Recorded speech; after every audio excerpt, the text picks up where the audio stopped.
Good evening, everyone. Thank you very much for joining us this evening. Our apologies for the warm weather. We're not sure what has happened to our air conditioning up here, but we normally do have air conditioning, right? It's one of those opportunities to be grateful. Oh, is that where we should be? Right under the vent. Well, it's my pleasure. We are continuing our Eastertide series on ethics and community engagement. It's on. And it's my pleasure to introduce for you Father Bob Cooper. He hails from the United Kingdom, from St Giles, Pontefract. Is that correct? And I'm not even going to try to pronounce the university that you are from. I'm not even going to try that. But he's going to come and speak to us about his ministry that he has in his parish and the community engagement that they're involved in. So, thank you.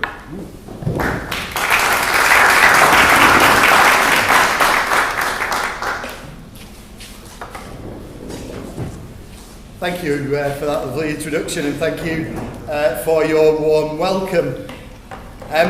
Did anybody read the title of what I said I was going to speak about today? Now, does anybody want to have a go at trying to pronounce it? I did a copy and paste. Well, I'm right chuffed with that, is how you pronounce that, which is Pontefract, where I'm the vicar, is in Yorkshire, and Yorkshire still speaks with a dialect. And so I'm right chuffed with that. Means that I'm very pleased with what I have accomplished. That would be the rough translation for you. And I'll come on to you to later about why I'm right chuffed about what we've accomplished, because I think we've done together some amazing things.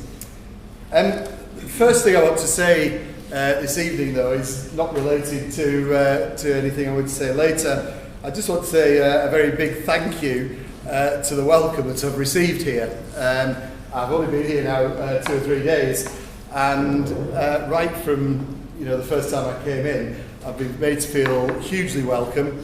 I've been shown great generosity. I went to a baseball game on whatever night it was. I think they all seem to have rolled into one at the moment. But so I went to a baseball game. I'm not quite sure I understood it.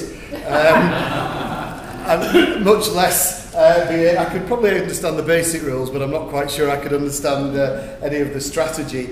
And when it came to somebody doing a bunt, but apparently, according to Linda, it was a really good game. But thank you, Linda, for taking. And Anne isn't here, I don't think, but she took me around the National Cathedral today and had the guided tour, and that was absolutely fascinating. I saw a piece of moon rock, which was quite a remarkable thing to see. It's not often we see that in Pontefract. And then Susan this afternoon took me around Marl. I'll have to try and... is it Marl or Marl? It's Marl. You know where I went anyway, and that was absolutely fantastic as well. And I have to say I was immeasurably moved, even as somebody who you kicked out several hundred years ago, by the Lincoln Memorial. I found it an incredibly moving place to be. To read the Gettysburg Address and the second inaugural speech, and then to stand where Dr. King had delivered his I Have a Dream speech, I found incredibly moving. And so I want to thank not only you as parishioners, but also the Districts of Columbia for having me as well, because I've only been here a few days, but it's been a remarkably positive thing to be here. So I thank you all for those things. I'm actually here because I've been granted a sabbatical by the bishop. So it's not that I've just abandoned my wife and children and come off to the States to find sanctuary. And when I was looking for a subject which I wanted to look at on sabbatical, on study leave, we get 3 months study leave every 7 to 10 years. And I wanted to look at social outreach and churches that were doing similar things to we were, but in a different context. And good friends of mine in the UK, 3 or 4 of them suggested here. So your fame, if you like, and what you're doing actually goes on before you. So I've brought you greetings from Father Philip Barnes, who is, you'll remember Philip, he came here as I think because he was a seminarian at the time, a long time ago, and I was in Walsingham last week, and I saw Philip, and so he sent his regards, and also my former director of music has actually played here, Paul Dewhurst, and he suggested K Street as well, and used to work over here in the States. So your fame is known across the pond, on the, dare I say, the correct side of the pond. So you should be suitably proud, and that's not a sin, of what you're doing. So thank you for what you're doing, and thank you for allowing me to take part in that as well, as part of my sabbatical. For the rest of the sabbatical, I'm going to do some reading and some writing, and then I'm off to Tanzania for a month. I spent quite a long time in Tanzania over the years. It'll be my 15th trip to Tanzania, so it very much feels like going home when I go there. And I'm taking a group of 16 to 18-year-olds with me, which should be immeasurable fun. And I will be then staying on for a couple of weeks to go and visit friends out there as well. So, and then back to work in August. So it's going to be a good time, and this is literally my first week being on sabbatical. So it's great that I could spend that with you. So thank you to you all. Something a little about me. I was born in a town called Oldham, which is about 7 miles north of Manchester, and my parents are still living there, so I occasionally, not as often as my mother thinks I should, get across there to go and visit, and then I've not got the excuse of living across the other side of the Atlantic, but no, I'm sure it doesn't. No, I've been ordained 25 years next year. Yes, I was a child at the time, at 24. I wouldn't have ordained me, looking back, but something got into the bishop's mind that thought it was a good idea, and so as aged 24 and not knowing very much at all, was ordained, and it's fair to say that I've enjoyed all of my ministry. There are tough days. There are days when you feel like not getting up. There are days when actually you think you've not done anything of any good whatsoever. But would I have changed any of that? No, not at all. I was telling somebody at breakfast yesterday that really, before God kind of got in the way, I really wanted to be a barrister, which over here is a trial lawyer. I just like kind of dressing up and arguing. So I entered the priesthood, which is pretty much about dressing up and arguing. All my ministry really has been in urban settings. The last time I did a sabbatical, which was 8 or 9 years ago, the bishop pulled me in and said, where do you want to go on sabbatical? And I said, oh, Father, I'm not bothered. I don't really want a sabbatical, I'm fine. And he said, no, you've got to have one. So, okay. He said, what would you like to study? I said, well, how about the great clarets of France, Father?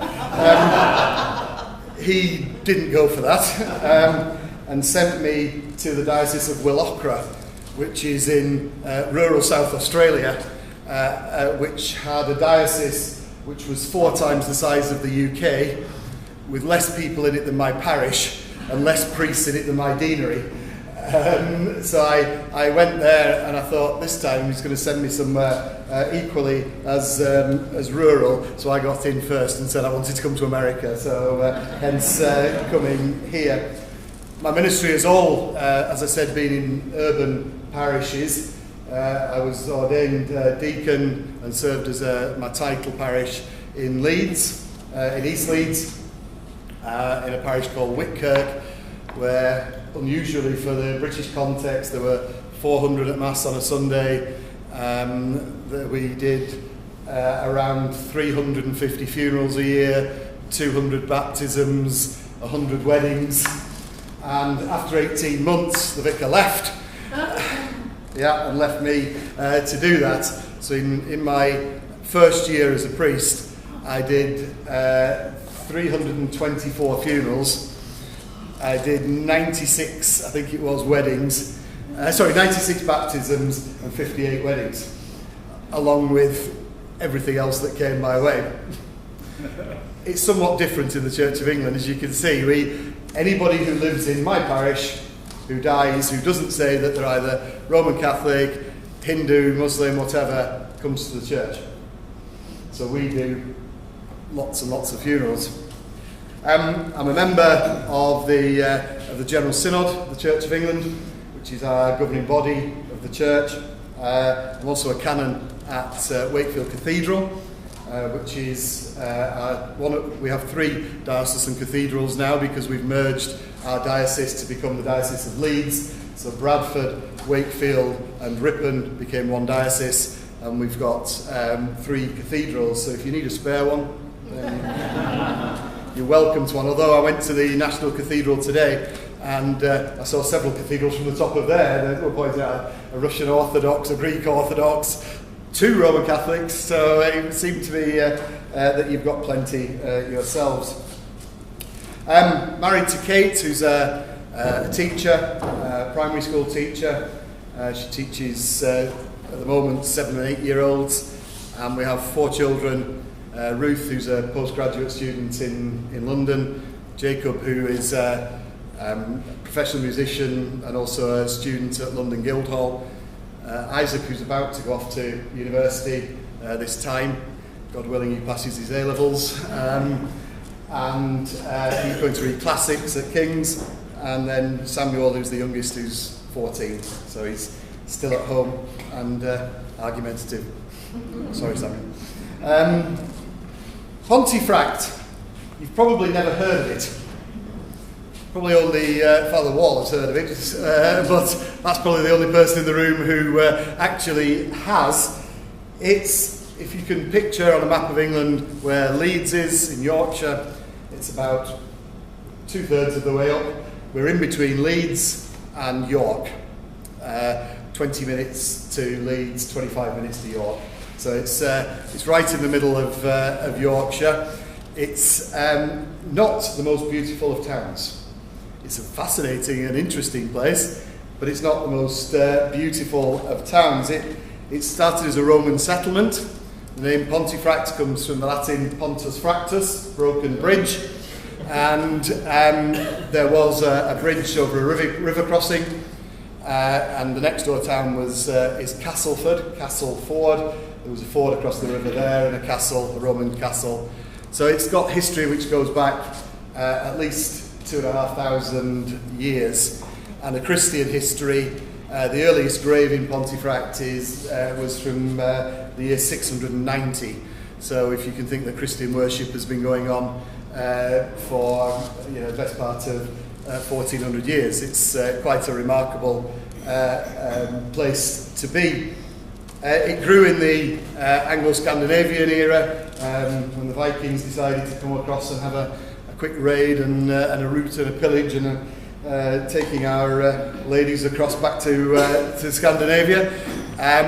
So a lot of the names of villages around us actually have Viking names. Places like Ullerskelf, which you'll have to look up what that actually, that's your homework, look up what Ullerskelf means. Pontefract itself is mentioned in the Domesday Book, when you think that William the Conqueror came in 1066 and ordered, if you like, an audit of what was in Britain at the time, and so that was completed in 1068, 1069, and in the 1068 version, Tanshelf, which is an area of Pontefract, was mentioned within the Domesday Book. So there's again 1,000 years of history which we're very much part of. The foundation of my church, we can name all the priests going back to the year 1068. So we've got something of a history in St Giles. I'm the latest in a very, very, very long. Perhaps I bring the quality down. I don't know, but there's some very distinguished former priests in Pontefract, including we produced the Archbishop of Bayeux in the 11th century. Went from Pontefract to go and be Archbishop of Bayeux. So there's hope for me yet. Prior to the church being mentioned in 1068, there was actually a Saxon church on the grounds where St Giles currently stands. And when we did some restoration work, which I'm going to talk about later, we actually found the base of a Saxon tower, probably dating back to the 8th century. So we've got a real lot of history around the town. We do have a castle, which was founded in 1067 by Ilbert de Lacy, the de Lacy family, who were big landowners. They were given land under the Norman settlement and built a castle. It's in ruins now, but Oliver Cromwell described it as the strongest inland garrison in the country. Obviously that's several hundred years later, but it was a significant castle, and it was the place where Richard II, King of England, was murdered in the year 1400. He was murdered in Pontefract Castle.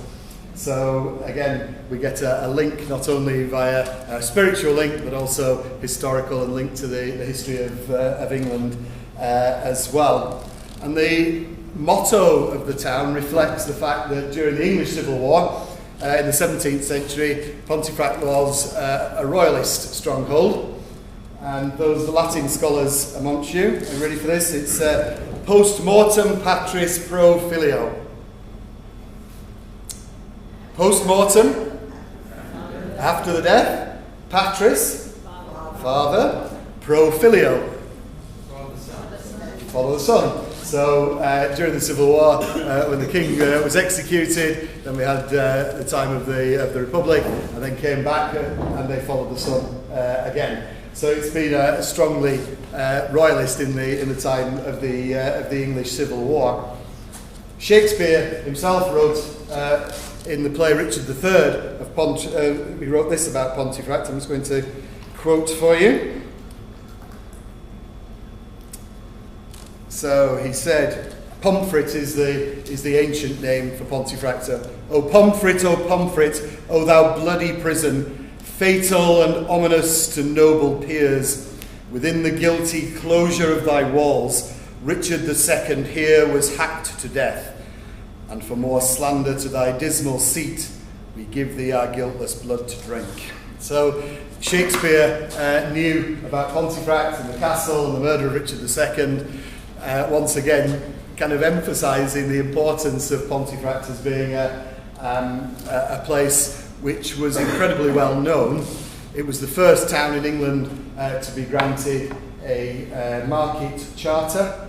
So we had the St Giles Fair on the Feast of St Giles, and so it was a place where trade has gone for many years. And if you know anything about the English motorway system, other than it doesn't work all the time, you'll know that it's a place where the east-west motorway across England, the M62, meets the A1, which is an old Roman road which goes from London to Scotland.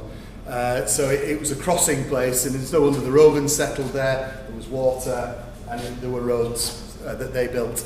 So it's been a place for me which, when I first went there, when the bishop asked me to go, I thought, God, it's just some dull old town. Actually, it's a place which is fascinating. There was also the Pontefract Priory, which was a Cluniac priory, which was founded in 1090. Was dissolved in 1539 with Big Bad Henry VIII came along and kicked us out of our priory. But the monks brought something very interesting to Pontefract. They brought licorice. Now, you may or may not like licorice, but Pontefract is renowned for licorice. Do they know what licorice is? Yeah, you will, yeah. You all know what licorice is. Well, licorice is a particular and peculiar plant because it needs very deep soil. You can't grow it in thin soil, and it needs to go very, very deep. And Pontefract was perfect, and the monks, when they came from France, brought licorice with them, and for them it was done for its healing properties. It was also used to make beer, and it was also to eat as well. But Pontefract took it in a different way as history kind of developed, and they developed something called the Pontefract cake.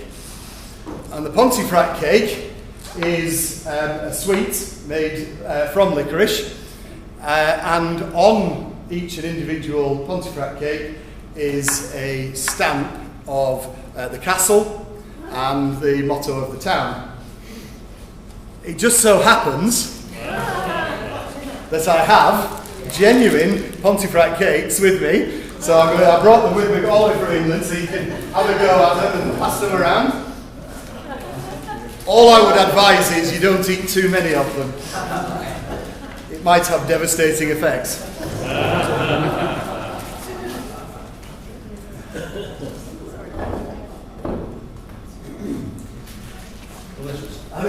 You don't have to be polite, by the way. So I'm not going to be upset if you don't like them. Don't worry.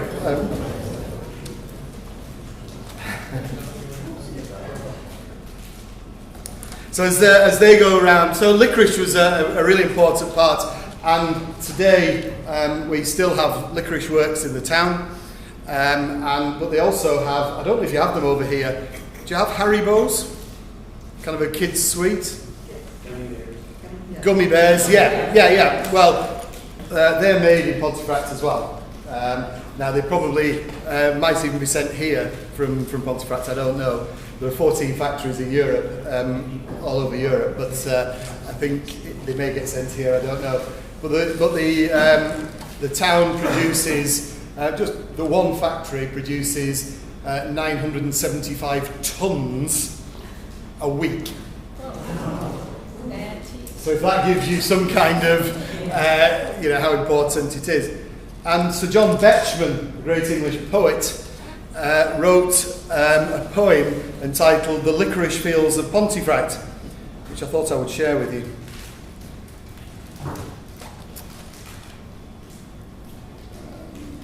There we go. This is Sir John Betjeman. In the licorice fields at Pontefract my love and I did meet, and many a burdened licorice bush was blooming round our feet. Red hair she had and golden skin, her sulky lips were shaped for sin. Her sturdy legs were flannel slacked, the strongest legs in Pontefract. The light and dangling licorice flowers gave off the sweetest smells. From various black Victorian towers, the Sunday evening bells came pealing over dales and hills, and tanneries and silent mills, and lowly streets where country stops, and little shuttered corner shops. She cast her blazing eyes on me, and plucked a licorice leaf. I was her captive slave, and she my red-haired robber chief. O love, for love I could not speak, it left me winded, willing, weak, and held in brown arms, strong and bare, and wound with flaming ropes of hair. That was Sir John Betjeman and his understanding of Pontefract. Pontefract also stands on what's called the winter seam, which is a seam of coal. And in my parish, up until the mid-80s, was where there were 32 pits, 32 coal mining pits. And at any one time, they would produce more coal per head of population in my parish than anywhere else in the world. So it gives you an understanding of the industry that was. 1984 came along, and there was a strike in England between the miners and the government, the scars of which are still very, very evident. I don't want to get too political tonight. You can ask me questions about it later. However, really, it was a fight between ideologies, between a Thatcherite government and the power of the unions, and it meted its way out in a miners' strike, which had devastating effects in our community, and people are still paying debts from 1984. And those of you who might have seen the film Brassed Off, that's actually a reflection of 10 years after the miners' strike. If you haven't seen it, then I really do recommend it to you. It's a truly remarkable film. I was actually on the board of the Leeds Film Festival at the time, and we commissioned that film, and it was absolutely fantastic. It's well worth a watch. I'm sure you'll be able to get it on Netflix or whatever it might be. So the mines closed in the mid-80s, and ever since then there has been mass unemployment, very few people retrained. We're in the 8% most deprived communities in England, if that helps you to try to think about what the town itself is like. And there are low expectations, low achievement, and high numbers of any form of deprivation that you wish to mark it on. I think that it's a great place to work. I love it in Pontefract. I think the people are fantastic, almost as good as the people of Washington DC, of course. But there needed to be some changes. St Giles, if you can try and fit it into all of the rambling that I've managed to do so far. Church is right in the middle of the town centre, with the market all around it in a pedestrianised zone. Been on the site, as I say, for over 1,000 years. And the church itself, like many English churches, is a mixture of styles. The oldest part being 13th century. We've got some 15th century bits, some 18th century bits, some 19th century bits. So it's a bit of a mishmash of styles, not like St Paul's, you just decided to move. Kind of, you were over there and you're now here, and that's, yeah. And then they knocked down the building that they knocked down your building for, I understand. So maybe you'll end up back over there at some point. I don't know. But when I arrived, St Giles was just had an incumbent who had been there for 22 years. So he'd been there a long, long time. He'd done a good job, but the church was inward looking. It was not really mission focused. He was very much the chaplain to the congregation rather than being community focused. And I went and I said, well, I'm not prepared to do that.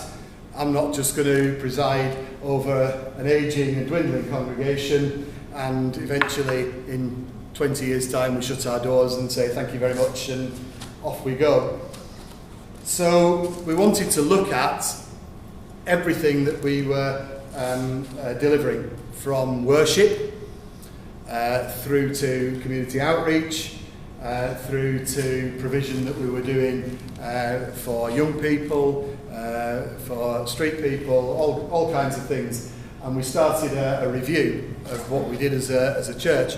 And the outpouring of that was that we came up with not only a strapline, but actually something behind it, which was to be the church without walls. Because we didn't want the walls of the physical building to be barriers to people coming in and finding out what we were doing, what we were saying, how we were worshipping. We wanted actually everybody to be welcome and open. That took a long time to try and look through the implications of that, because the implications of it are actually very large. Because you're moving from something which was inward looking, dying, not producing anything of huge worth, to actually start to revamp that. And that's really difficult because it's about culture change. It's not just about changing the odd, getting some new choir robes or whatever. It's about changing how people think. So that took some little time. And it's no good me, as the priest, just saying, this is what we're going to do. The people have to own it and believe it and want to do it. And over a period of 2, 3, 4 years, we started to turn that round. And I'm delighted to say that nobody left. Eventually, everybody bought into that idea. Some of them obviously went to glory, but they didn't actually go somewhere else in that time. And I think that's possibly one of the greatest achievements, that actually it was everybody together who started to turn that round.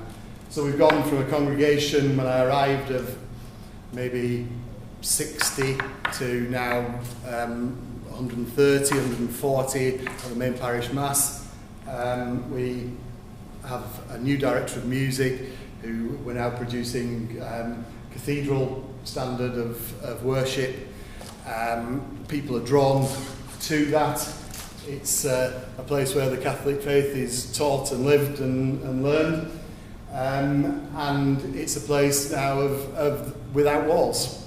And from being a church that was locked all day, every day, we're now open every day, and we have a footfall of over 50,000 people a year coming through the church. Some days we have to change the votive stand because all the candles are full and we have to clear it out and start again. People actually are coming in to come and say their prayers. Yeah. Wow. God forbid. Could you imagine? Coming to church to say prayers. And that's because of a series of volunteers who are going and open church, and we keep the church open and people come in. Yes, we had the arguments about whether or not they might do things. Yes, they might steal things. Yes, they might come and burn it down. And you know what? None of those things have happened. But what I do see is a house of prayer and a place of worship, a place of welcome, and a place where everybody comes in. And that is a real joy to see. But what we did realise was that the building itself wasn't suitable to do the things that we now were passionate about. We had what was looking a very, if you like, traditional looking church. If you can picture, high altar, chancel, nave, pews, raised kind of platforms for the pews with heating pipes that didn't really have any use whatsoever. It was inefficient, didn't work. We had no kitchen facilities. We had one toilet which used to freeze in the winter. It was, a fairly dire situation. And so we looked at, now I've already picked up from others that this is not a word that you guys know, which is a reorder plan.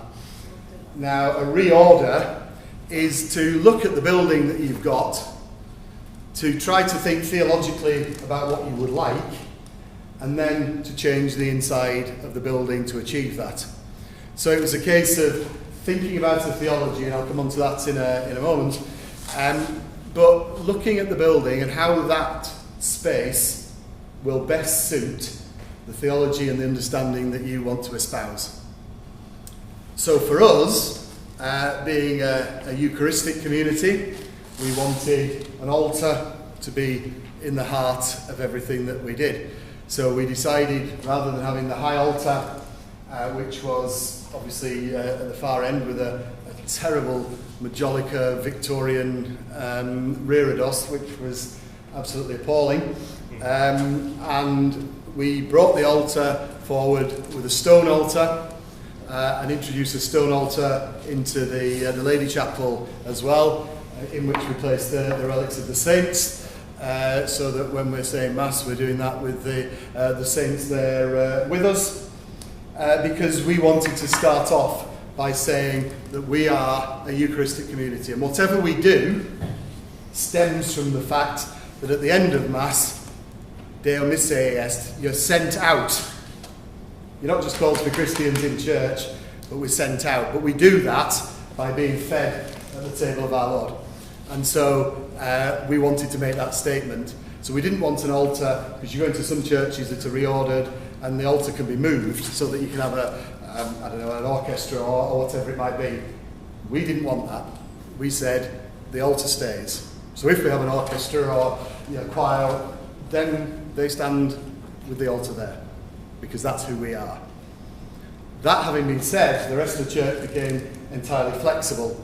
So the pews came out, we put in underfloor heating, which we do need, unlike you. We reordered the whole of the building. We put in kitchen facilities, a cafe. We built an upstairs within the church, which contains offices, which we let, which then provides an income stream for the church, but the income stream that it provides is used for the mission of the church. It's ring-fenced in order that we can go on and do mission-based activities. So you could say, oh well, church groups can't maybe use them. Well, they can book them like anybody else. But we also let them, which provides an income stream.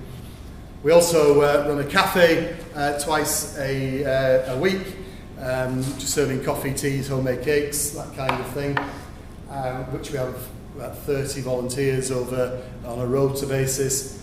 But half the money of that is given away to charity that we make. So we get some income for church, but actually also it goes into mission as well. But underpinned all this were two distinct, if you like, theological ideas. One is we wanted to create a beautiful, simple space. Yes, we have Our Lady Chapel and Our Lady's there, but she is actually from the Bethlehem Atelier sisters in northern France, and she's actually, she's not blue, she's brown. Can you imagine? She's quite dull, because actually Our Lady could well have looked like that. She might not, who knows. But if you get a chance to look at the website of the Bethlehem Atelier sisters, they are stunningly beautiful. And those of you who've been to Walsingham might have seen some of their work in the shrine shop, that's there. But this simplicity and beauty, whilst bringing out the ancient features, but having a modern feel, was driven by a Benedictine spirituality.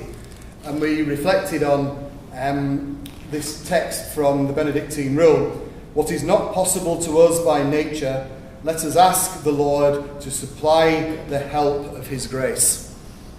And that became, if you like, a mantra for what we were trying to do, because we knew that in this town which I've described, which was poor, where there's no, very few kind of rich people to try and tap up for a few quid, we had to raise the money to do this.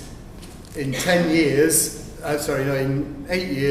we raised, bear in mind the town that I've described to you, £1.85 million. £1.85 million. People bandy $1 million, that's what, $2 million? People bandy £1 million about these days. Oh, £1 million. It is a lot of money. A lot of money. And we did that and became, along with the idea of church without walls, labore et aurore, which is the Benedictine idea of work and prayer. That's how we did it, through work and prayer. So we've reordered the building with this simple and beautiful Benedictine spirituality behind it. We were fortunate in our architect kind of bought into that as well and helped us to deliver what we wanted to do. But I'd been influenced for many years by the 17th century Saint Vincent de Paul, who was the great apostle of the poor. And Vincent de Paul is a fascinating character. I could give you a talk on him at some point if you're vaguely interested. But he was a member of the clergy in 18th century France. In 16th century France, the clergy very often became priests in order to enhance their social position, rather than it being something which was a spiritual need. It would enhance your position in the court. So if you were a priest, you could go into the court and you'd be accepted in there. And Vincent went into the priesthood and was very discontent by this, and ended up, it's a long story, but he ended up on a ship going towards Marseille when he was captured by pirates and sold into slavery into North Africa, and eventually was released from slavery, made his way back to Paris, and there he formed a seminary because he wanted to teach priests that it shouldn't actually just be about your social position, but this is how we should serve as priests. And the seminary of Saint-Lazare in Paris was formed, and the teaching that came from there was about going to be the voice of the voiceless, to be the voice of the poor, and to go and to serve in the toughest and the poorest of parishes in Paris. And from there we have the Society of St Vincent de Paul, which is still around today. I don't know if it's in the States, is it? Yeah, it is, yeah. Very often done through Roman Catholic churches, but certainly not exclusively. So that was, again, an underlying theology about what we were wanting to achieve. How does that work out in practice? Well, with the reordered building, with the theology right that's behind it, then we now, as I said, are open all day. We provide something called Lunch With Us and Lunch On Us, where we feed homeless and socially isolated people, feeding up to 200 people a week in the church, all done by volunteers. So you can see now I'm interested in coming out and finding some of the things that you're doing. I went to the Church of the Epiphany on 13th Street, St G. Is that right? 13th and G? Yeah, I'm getting there. I know avenues go diagonally, and I know that the others go across. And the work that they're doing down there is fantastic as well. And that's the kind of thing that we're doing. Lunch With Us runs weekly. Lunch On Us runs in the school holidays, because what we found was that very often children were not being fed in the school holidays because they're fed at school, but actually people aren't fed in holidays, and people haven't got the money to feed them.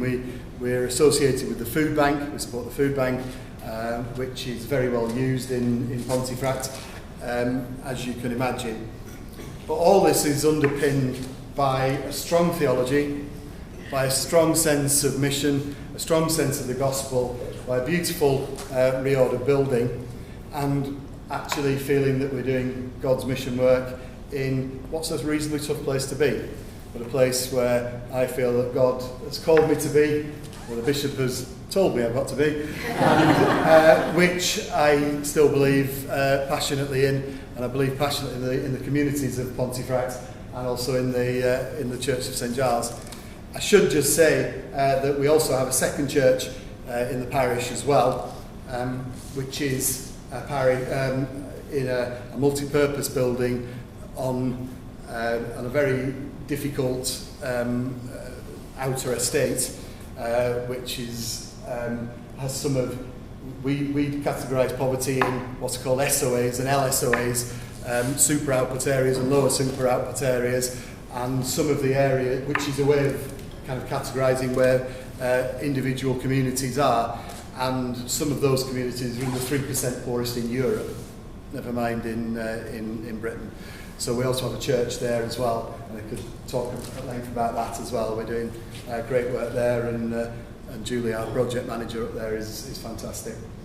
So I'm conscious of the time, and I know you've all got to go to bed by 8 o'clock, so I will be quiet, because I think we have to finish at 8, don't we? And I think there's an opportunity for questions. Yes. So if anybody has any questions, I'm happy to take any. How long I'm in town?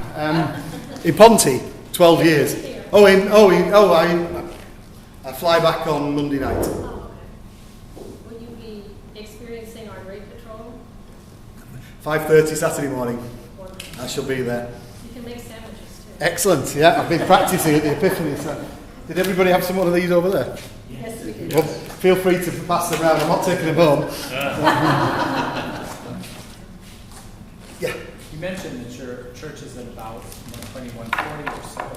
So the volunteers for all of these services that you have, are they your active church parishioners? Yeah. Or do you get volunteers from? Interestingly, depending on what the project is, but we do get people from outside the parish as well, from outside the church congregation. Yeah, we do, and we'd encourage that as well. And can you talk a little bit about how that transformation occurred? Because I imagine when you got there, that energy probably was not there in terms of volunteering. I think that once you start to do things, actually people are interested. I'll give us an example. We were getting towards the end of the appeal for the money that we needed, and we were £134,000 short, $150,000. We were running out of ideas, and I had a phone call one day from a man who doesn't attend our church, who is anonymous, and said to me, "Father," he said, "how much are you short?" I said, and I knew the figure, I said 134,000, and a cheque appeared. Now, because he believed in what we were actually doing. Thank you, Lord, for that. But, and I think that once you start to do things, then others become involved and interested. And I was very aware, I've not been on Great Patrol yet, I will be, but I was very aware at Epiphany the other day that people came in their lunch hour down to, is it Franklin Park, was it, where I was? Yeah. So they were just coming, to come and help. They didn't attend Epiphany. And actually, it's quite attractive to people that they can feel that they're part of an active community. So I think it's important as Christian witness that we do that. That's why I always wear my dog collar. I don't sleep in it or anything, but I have to fight. No. But I think it's really important as an active witness around. I've been fascinated since I've been here. The number of times when people have stopped me and said, "Father, will you say a prayer for me?" And they're not doing it in a sarcastic way. They're actually incredibly generous. I went to the 7-Eleven somewhere over here, and the guy there, bought a bottle of water, and he said, "Will you pray for our country, please, Father? They need it." Which I think is really interesting. So I think you've got a basis of people here. When I came in via Philly, I was telling somebody else this, that I got immigration, and they're all queuing up and asking these puerile questions about, what my inside leg measurement is and all that kind of thing. And well, they don't seem relevant because you could lie, can't you, about them anyway. But the guy, I got to my turn, and all these hundreds of people had gone through first, and he said to me, "Oh, Father," he said, "lovely to see you." He said, "Oh, we won't bother with any of those questions. Just camp through." And for us as priests, we're in an incredibly wonderful position that we can do that and open doors. Now, I recognise that the context here is very different than it is in the UK, but I've noticed just the number of people who've said to me, just as I've walked from here to 22nd Street, who've asked me to do that. So I think you've got a basis. I think I've picked up already that this country is a very deeply spiritual country. It might be looking for a way to work that through, and there are lots of things which we wouldn't encourage them to be involved in. However, there is a real spiritual basis to lots of people who I've come across just walking around DC. So it was a very long answer to a short question. I wonder if there are two things you would come back to moving away from the social justice which Sean asked about. One would be, could you tell them a little bit about how you ended up going to the parish? Because the process that you describe, or the non-process, is very familiar to me as a British priest, but is completely foreign to American ears. Okay. A bishop would never have the power in this country to place somebody as ransom, whereas of course this is pretty standard in England, right? I'm also wondering if you could say a little bit more about the miners' strike. Some of you know that my mom's family were coal miners. And back in England last week, we went out that afternoon tea with a big group of them. And who did they spend 20 minutes arguing about but Arthur Scargill? Right? And how long ago was this? But this is what they still talk about to this day. I have one uncle whose wife, my mother's sister, would not allow to go on strike. Okay, the women rule the roost in that family. Okay, and to this day, there's family tension over the fact that this one uncle crossed the picket line. So I wonder if you could just explain to the American ears what a hugely culturally significant event that was in the UK in the 80s. How long have we got? We'll take the reasonably easy first bit. The way that priests are appointed here is entirely different than the UK. Just absolutely entirely. Each parish will have a patron. Now, some of those are owned by Oxford colleges, Cambridge colleges, vicars of other parishes, but each of them, I'm patron to 11 parishes, so I have the right to appoint 11 vicars in parishes, because my parish is an old parish and parishes were carved out of mine over the years. Then actually, I, in history, would have actually claimed the tithes from those parishes, and I would have employed the priest to go and do the work, and I would have received the tithe. Nice. Now that stopped in 1973, but the reality is that each parish has a patron, and it's the patron's right to present a candidate. That is done these days in consultation with the bishop, and each parish would have 2 parish reps, which are elected by the PCC, which is your vestry, to interview someone. But the parish themselves don't go out and search for the priest. The bishop or the patron will suggest. The bishop can't actually force a parish, but it can be strongly suggested. So when I was in my previous parish, I was in Halifax for 7 years. We had done lots of good work there together, and the bishop called me in and said that he'd like me to go to Pontefract. I'd never been to Pontefract in my life at that point, and I went across one Sunday to go and have a look, and I thought, well, there's a job to be done. There's lots of work which can get on, and the bishop appointed me. So it really is the bishop's appointment as opposed to the parish's appointment. So it's an entirely different system. Is that enough about that? Is that? Yeah. Wow, a miners' strike. Where to start? I mean, it is possibly one of the most important cultural changes in the past 40 years in Britain, the influence of which can still be felt today. In the early 80s, 1979, there was a change of government to a Conservative government when Margaret Thatcher was elected.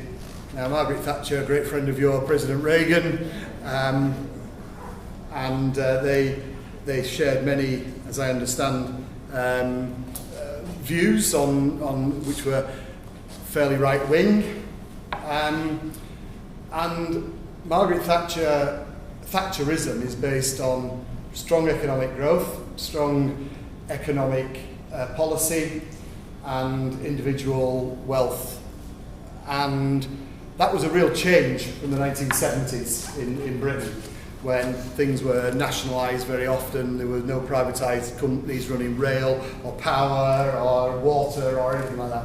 Mrs Thatcher came along and changed that irrevocably in the early 80s, and alongside of that was the power of the unions. And the unions at the time were very strong, and Mrs Thatcher wanted to break that power in order to pursue an economic policy which would go along with the kind of the private generation of wealth.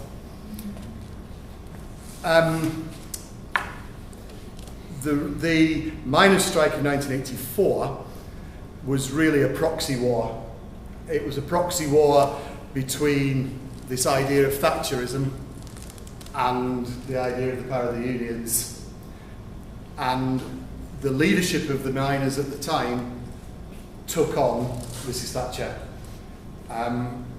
Joe Gormley had been the leader of the miners up until the election of Arthur Scargill, who was a man from South Yorkshire, militant, who passionately believed in what he spoke about, and took the miners on strike. And the strike lasted for a year.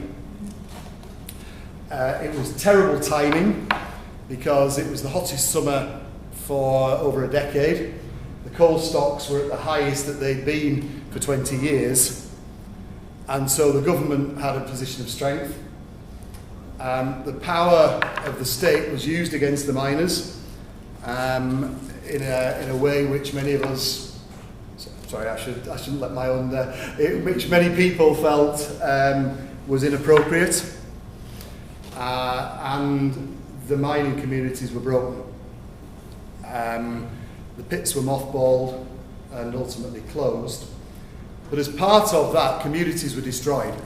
Mrs Thatcher, one of her mantras was, there's no such thing as community. It was about individualism. It was about individual getting on in life. It was about individual generation of wealth. It was about the nuclear family as opposed to community. It was all those, society became much more narrow. So during the strike, community started to break down because some people were in very, very desperate situations. We have food banks now and people are feeding, but during the miners' strike, Pontefract was at the heart of the miners' strike, and they would stand outside the supermarkets, and people who were working in other jobs would actually go in and buy food. We ran soup kitchens, etc. And it was a terrible time. Some people decided, after being on strike for some time and only receiving strike pay, which came from the union, which was only a very small amount, to go back to work and to break the picket lines. That was devastating. There's a word which I dare not use, really. It's such an offensive word. And the word is still used. Well, you know what the word is. I really don't like saying the word. I'll tell you what it is, but the word's scab. And a scab was someone who broke a strike line, broke a picket line, and went back to work. And there are still people today from 1984 who are still referred to by that word. And some of their children and grandchildren are called that word. Now, you could argue that they were contributing to the breakdown of the society by going back to work. I think for anybody to go back to work in that situation, they must have been desperate. Totally and utterly desperate. But even now, I do funerals of former miners. I do them fairly often. I do around 220, 230 funerals a year. And you can tell when they were striking miners